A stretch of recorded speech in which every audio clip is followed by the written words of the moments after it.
why can't we just stop talking about Beck? It really does make it seem like it's a narcissistic injury. She's a household name.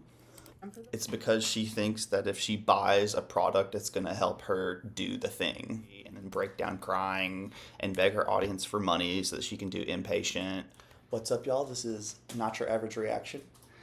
I am just a guy who likes to react to girl world or health and fitness content.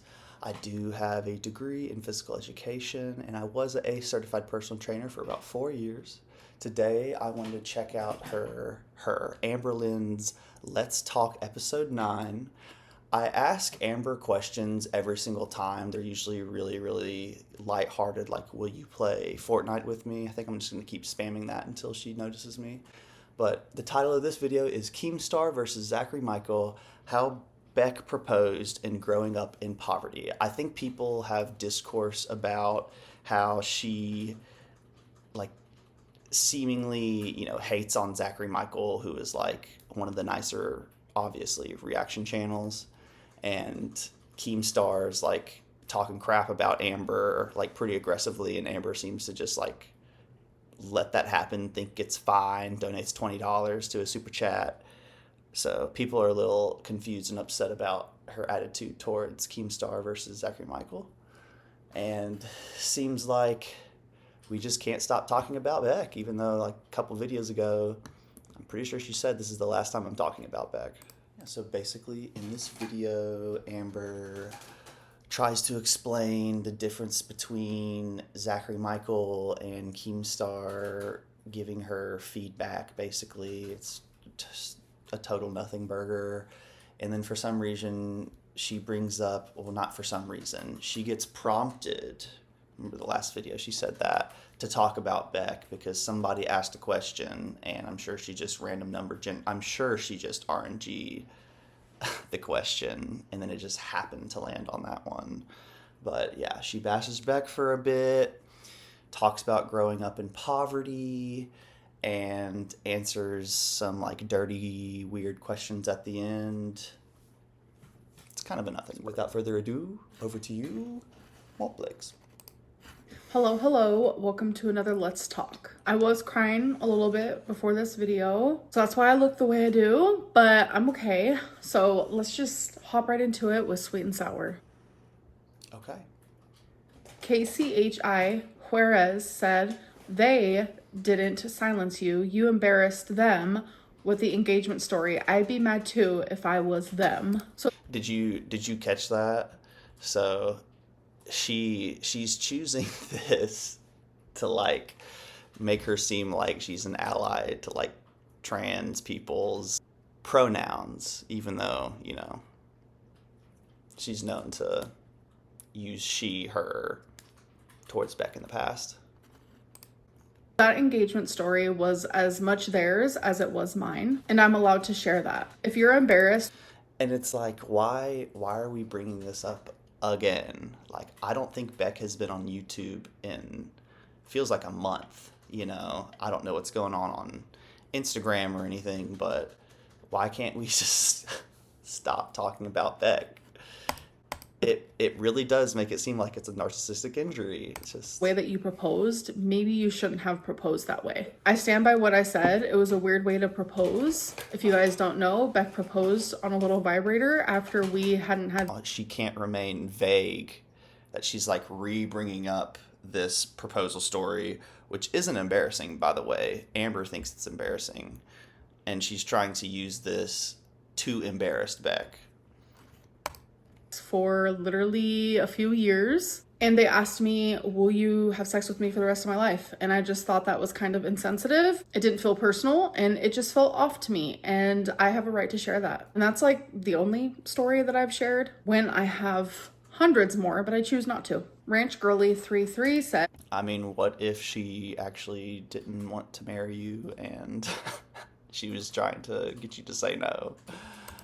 Amber Lynn, look at all the positivity in the chat. The change is coming. So I don't know. I've only seen the few comments that I screenshotted here, but if there is more positivity, I am happy to see it. Thank you guys. Sailor Mercury 1990 said, yep, I keep saying, why does VM sound like the same people every damn week? So I'm assuming you're talking about the voice messages. I have not done a single repeat. Every single voice message I have done has been from a different person. Chop Suey 2716 said, why she keeps saying she had a CT scan. She was too fat years ago and she didn't get it. She's heavier than before, but willy-nilly getting scans now. Well, for one, I'm not heavier now. I mean, to be fair, it could be a completely different hospital. The hospital could have a completely different machine. You know, unfortunately, people aren't getting skinnier, so. 2, I'm saying that I got a CT scan because I did. 3, I was only too big for a CT scan one time, and that was during a time when I was in a rural area. Since then, I've gotten multiple CT scans due to my cancer because I was in a bigger city. CT scans have weight limits and they're all different. Large populated places have CT scans that do allow bigger bodies. So I hope this helps. All right, now it is time for Sippin' Community. Ooh. What do you consider working on your relationship with food? What have you done to improve it? So I'm just gonna list off a few things. I'm no longer like labeling foods good or bad. Yes, I'm fully aware that there are. I mean, this is all kind of like semantics. If stuff like this helps you be successful, sure. But yeah, food isn't good or bad. Food actually isn't like healthy or unhealthy. Food is nutritious or not nutritious, and people are healthy or not healthy, if you want to be technical about everything. And foods that are better for you, and I want to nourish myself with those. But labeling certain foods as bad is triggering as hell for me. I'm trying to figure out like, what are my emotional triggers? What are my mental triggers? Like, what are my environmental triggers and things like that? And then finding coping mechanisms for those triggers. I'm keeping a food journal. This is building lots of awareness for me. I'm slowing down my eating and I'm trying not to eat so much while watching something because I realize I eat a lot faster while I'm like watching a YouTube video. I'm just trying to be more focused on my food. I am literally... If you want to prove to people that you're like a food connoisseur and you do enjoy savoring taste, then yeah, you should slow way down. Discarding the all or nothing approach because that has never worked for me in the past. Because when I do the all or nothing approach, if I make one small, tiny, like quote unquote bad decision, or I'm taking away the bad, but in the past, if I would have made that bad decision, I would have just let loose for the full day. But instead, I make that quote unquote bad decision and I just go on. I'm connecting my eating to self-worth. Like so many people tell me, Amberlynn, you're so fat, you don't need to eat for a year. Like, I don't believe that. I'm just trying to really, truly take away all of this like nonsense. If she was in like a medical facility, you know, taking vitamins, staying hydrated, she could probably not have like physical food for a very, very, very long time.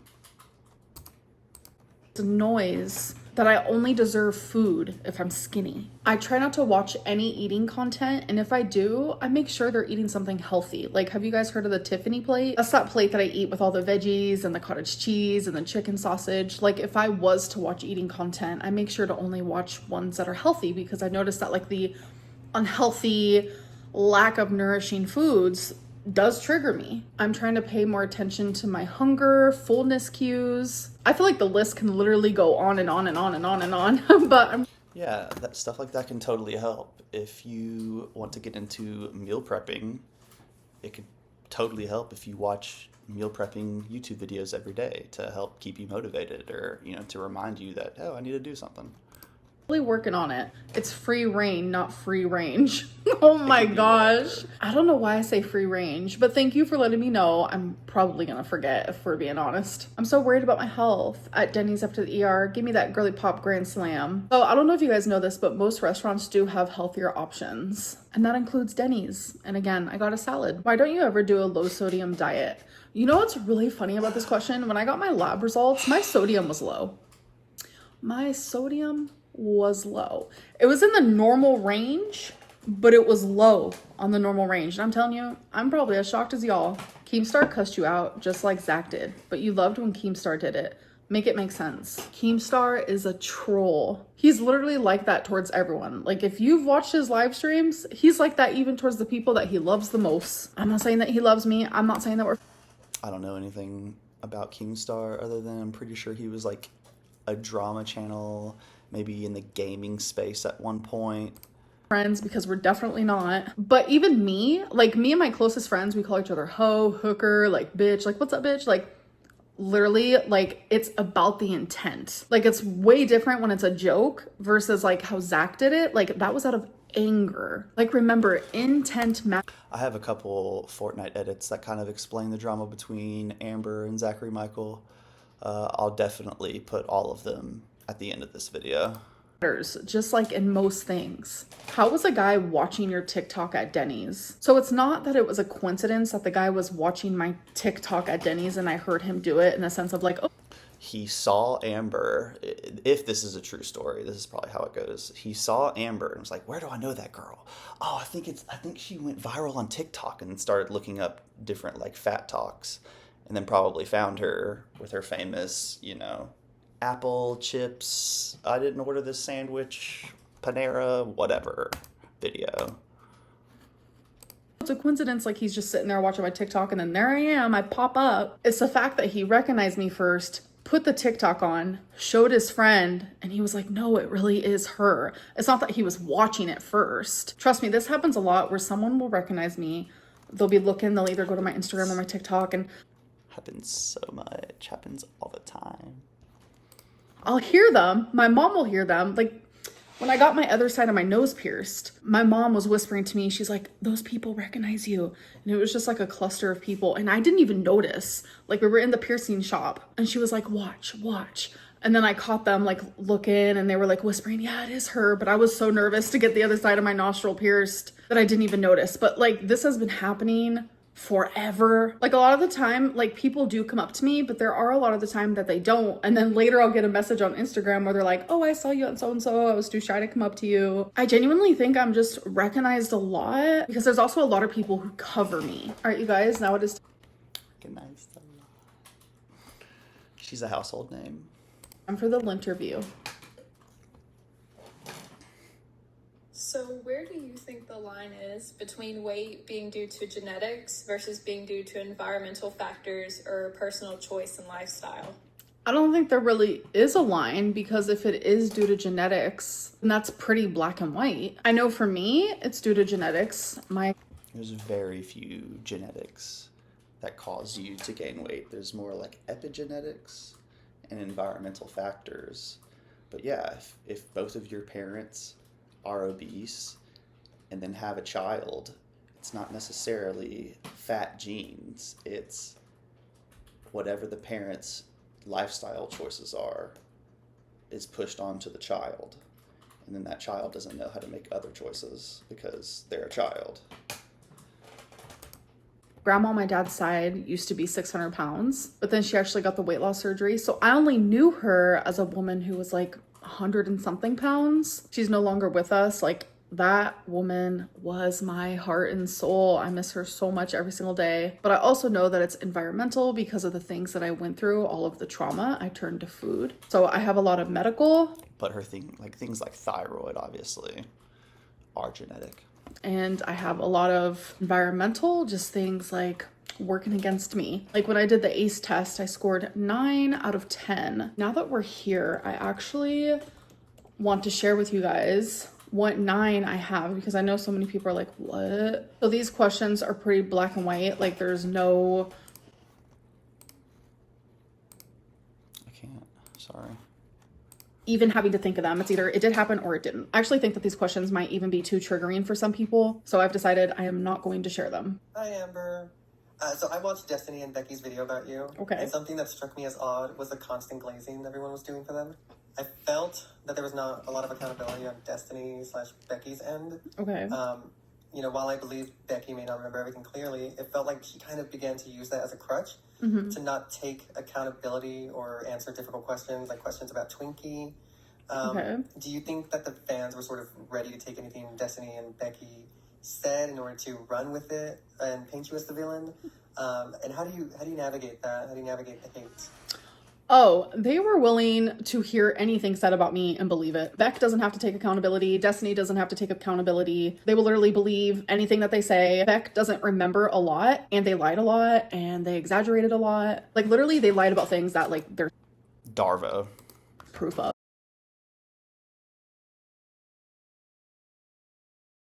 in vlogs, but nobody cares because they just want the tea about me. How have I navigated that? Well, I don't really know. I've popped off like a medium amount, definitely in live streams. But like I'm telling you, I could like pop off at a level that would probably shock a lot of people, but I'm not going to do that. I'm not gonna lower myself to that level. But at the level that I did pop off, it's just like, because it's too much. Like, why lie? Why share personal details? Like, it's just heavy. It's a lot. It's overwhelming. Any person on this planet, if they were experiencing what I have been experiencing.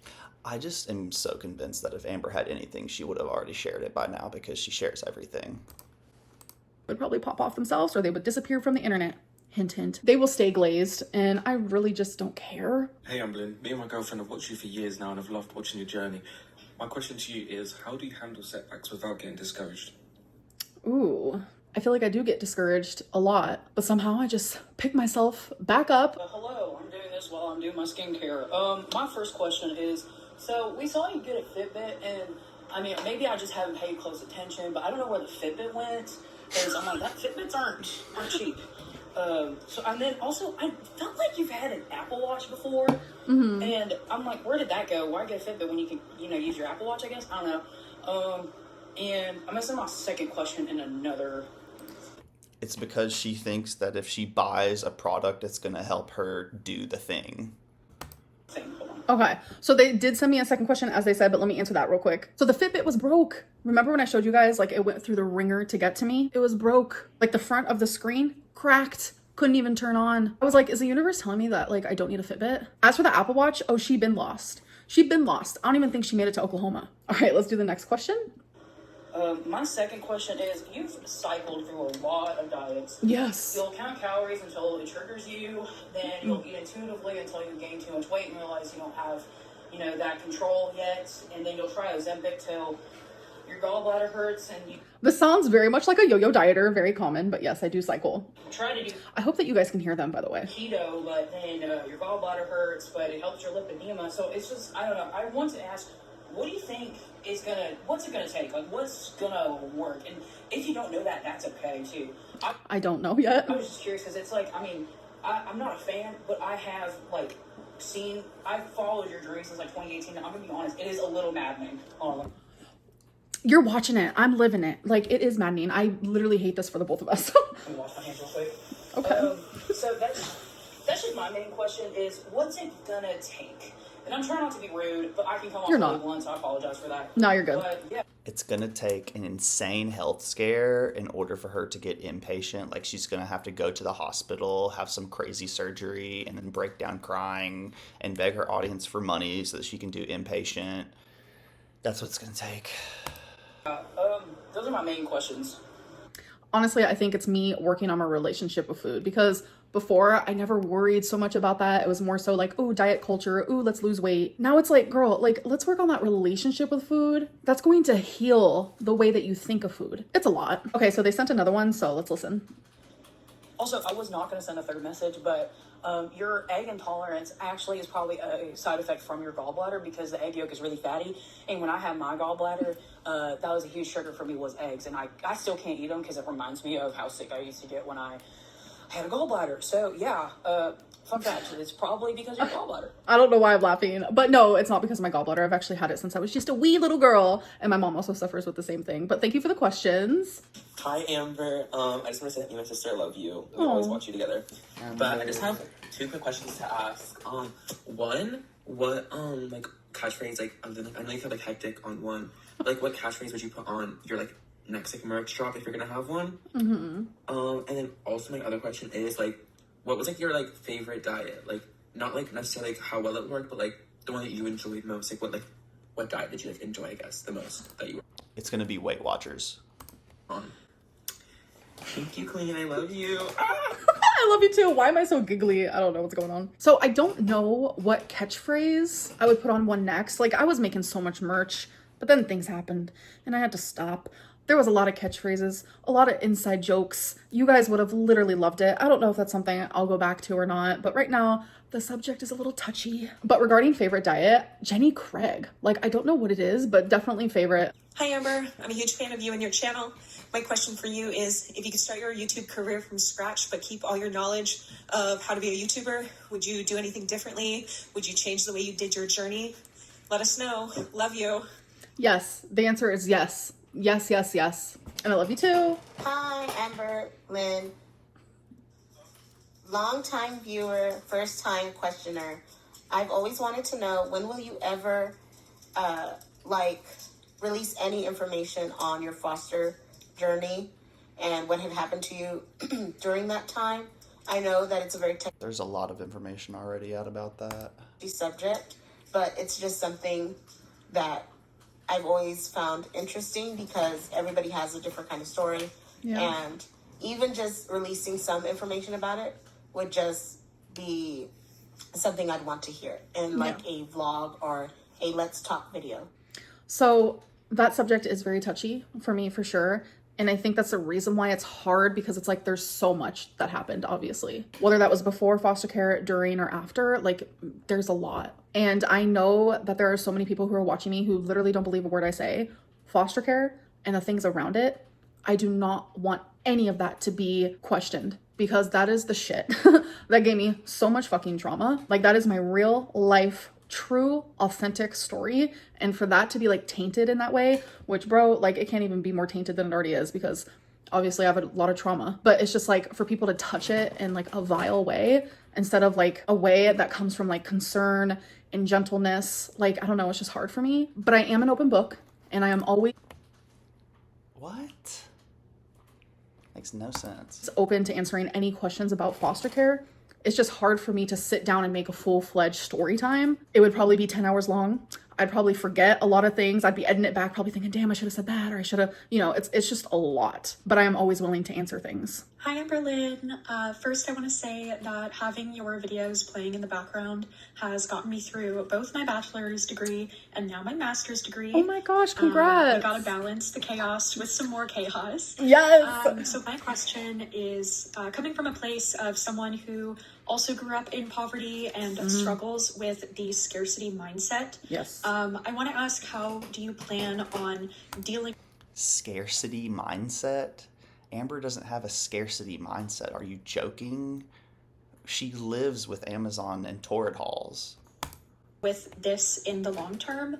I know that I feel like once I have money, I need to spend it, or even once I have food, I need to eat it, because I feel like I might never have it again. I still go back to that place in my mind. And, you know, in the context of weight loss, which is also something I have struggled with, I think that the scarcity... If you're scared that you're not going to have money again, why would you spend it? This is like twisting my brain in a knot. Mindset gets in our way, because I think I can understand the food thing, but like the money thing makes no sense to me, because if the food can go bad or whatever, or someone else can eat it, but like it's your money. Where's it gonna go? in our search for balance, we will create an artificial scarcity that our mind just instinctually wants us to alleviate. And so with that said, do you ever think that you'll get over the scarcity mindset? Is there something that you're doing or can see yourself doing to interrupt these thought patterns? Because it can be done, and I know that it can be done by doing some work with making yourself feel more secure in your situation. And yeah, I don't know, this is long, but I hope that this question finds you well, and happy summer. Bye. Aw, thank you. I literally loved that voicemail. Thank you. Voicemail. That's not a voicemail. Voice message. Thank you, thank you, thank you. I genuinely love that. I do have that mindset. I noticed it more and more. Like, more money that I made on YouTube, the more I would spend it. Like, I used to buy so much clothes from Torrid because I grew up with none. Like, when I lived with my parents, I had like one pair of pants, one sweater. Then I went into a children's shelter where you're sharing clothes with everybody. Like, there's like a special closet that you go in, and like, I had nothing. And then even through foster homes, like, I would get a couple outfits, but then I would transfer into a different foster home, and then I would lose those clothes. It's like, where the hell did they go? I don't understand. And then when I was living with my parents, it's like, one day we wouldn't really have much food. The next day my dad would go out and buy a bunch of like dollar cheeseburgers from McDonald's, and then I would eat it fast and a lot. And like, you know, we got free food from the food bank. That's a random fact. Like, it would get delivered to us every Saturday. We had nothing. And now that I have this money, it's like, I catch myself buying too much of something. And a lot of people are like, Amberlyne's a hoarder. It's like, no, I'm not a hoarder. My brain does not work accordingly. And I don't really 100% know how to get out of it. I mean, I will say I have definitely improved. I'm not sitting here buying hordes of clothing anymore. Like, I'll buy a few things off of Torrid if they like drop something. Karina would say it's because she's not getting the same views. That's like super cute in my style. I still buy like Legos and stuff because that's my hobby, and literally my head is full of chaos and war and depression and sadness, and the minute I start doing a Lego, all of that just silences. So it's like I am trying to spend money on things that actually genuinely I feel like I need or like want, instead of like being in that mindset. All right, you guys, now it is time for tea or tail. Amberlynn is dumb for not reading her oracle cards in the right order. So oracle cards are super flexible. If you're doing like a more structured reading, like past, present, future, then yeah, you're probably going to want to read left to right. I'm so over Oraclein. But I don't really do it that way. Like Oracle is super intuitive. So I just read them with like the energy and the message that is trying to come through. And sometimes that can be jumping around with the card. Sometimes the middle card is why is she trying to convince people that she's doing something that's like spiritual witchcraft the right way? I just bridge to the first one and the second one. They're all tied together some way. There's no wrong way of reading Oracle as long as the reading and the interpretation feels authentic and meaningful. Amberlynn only showers and cleans in her vlogs to prove she can. It is so crazy to me, so wild to me, that people are taking like everyday normal moments in someone's life and like creating an agenda behind it. Like literally overanalyzing everything to the last detail. I do a lot of things that I don't vlog. I rarely ever show myself cleaning or showering, and those are things that I do on a day-to-day basis. And then it's like when I do show it, people make some conspiracy about it. It's so weird. Here's a little secret for you. Well, because in the past we know that you're not a clean or tidy person. It just seems very just fake. I don't know. Guys, I do not live life for my vlog. I simply just vlog my life. And sometimes that's going to be me showing you the bland, like the bland of the bland. Like, yo, just showered, how you doing? Like every vlogger that I watch show. Every time her AC kicks in, I think that like someone's opening a garage door. Talks about showering, talks about cleaning. But when Amberlynn does it, it's a whole like conspiracy and there's some sort of agenda behind it. And that's just like not the case. Cleaning and showering, it's nothing special. Every single person on this planet should be doing that. Amberlynn did the... And like also you recently got cellulitis from like walking through flood water. And it's like, I still can't wrap my brain around it. I'm sure it's possible because anything's really possible. But just kind of feels like maybe you didn't shower correctly, shower at all, just like walking through a puddle and then you get an infection. It's crazy. Thing by going to the hospital. I got this so much in my Instagram DMs, and I have to agree with you guys, but I also noticed there was a large fraction of people that were like, bro, like that was so dumb. Like you should not be worried about chest pain. You should not be worried about an elevated D-dimer. Listen, I want to make something very clear, and it's probably obvious. I have really bad health anxiety. It's literally the type of anxiety, like most anxieties, like all anxieties, where anxiety is an emotion, a normal human emotion that we need in order to get things done. You become anxious, it motivates you to do things. And so for her to claim that she's like anxious about her health is just ridiculous to me. You're not anxious about your health because you don't do anything to alleviate the anxiety. You make it worse. you cannot control it. And even being rational during those times is almost impossible. Like while it's happening, you even wonder, am I being rational? Should I be worried about this? Should I have anxiety? Should I be scared? Should I be seen? Like, it's just constant in your brain. But after being diagnosed with cancer and after everything that like surrounded that, if there is something health related wrong with me, I want it to be fixed. Like if something is wrong, I need to figure it out. Like a year ago, I was having like a few symptoms and I was an advocate for myself. And it turns out I had a 6mm kidney stone. I probably still have it because there's nothing you can really do about it because it's literally in my kidney. It's not traveling yet. Sometimes your symptoms are nothing, but sometimes they are something. And I'm not invincible. Scary things can happen. I'd rather care about myself just enough than not care about myself at all. And I'm just not going to be sorry for that. Bad choices. All right, you guys, it is time for bad choices. And look, this is how many we've done. I keep my pile over here. That is how many we've done during the series. Like, can you believe it? I don't know. 1, 2. I'll try to like get random. 3, 4, 5. Okay. Make sure they're all in the right way here. Alrighty, here we go. Have you ever had sex at work? No.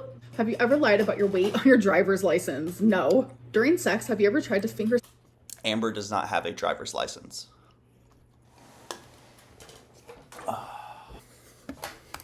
someone's ass without their permission.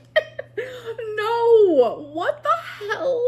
Would you marry a billionaire even if it meant you could never see your family again?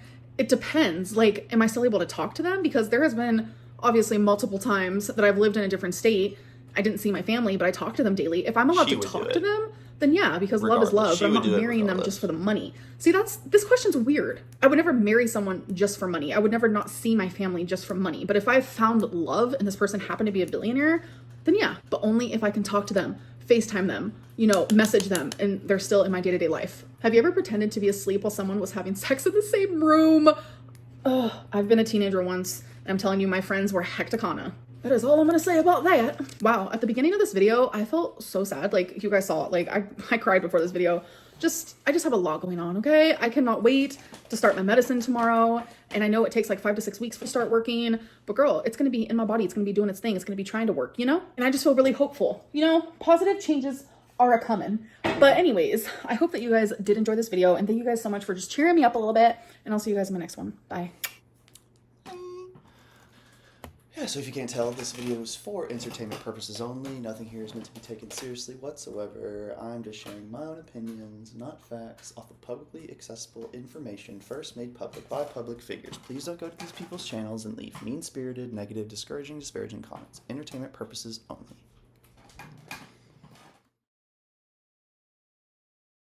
Do you truly believe Zachary Michael needs you to maintain the amount of money he currently is making on YouTube? I love the way that this question is worded. This fucking bitch. Amberlynn did not shower. I do stand by that. He needs me. He needs my videos, yes. So fuck you. Fuck you. It's just really weird to me that when I take weeks off, all of a sudden, Zachary Michael is going through mental health problems and he can't post. It's just, it doesn't make sense.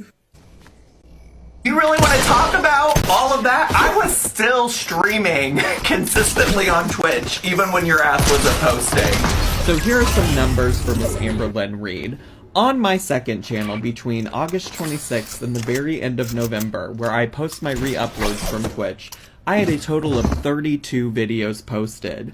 On my main channel, where I do often talk about Amberlynn, I had 44 videos posted. Combined, that is 76 videos posted during that span of time. Violated. Amberlynn posted during that time 22.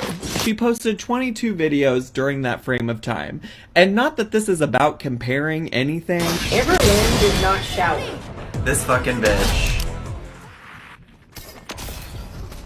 It's just really weird to me that Amberlynn did not shower. When I take weeks off, all of a sudden, Zachary Michael is going through mental health problems. You really want to talk about all of that? I was still streaming consistently on Twitch, even when your ass wasn't posting. But the minute Amberlynn Reed posts, there's his reaction. He needs me. This fucking bitch.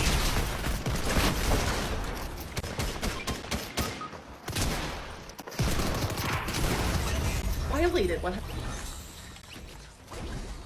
Hecticana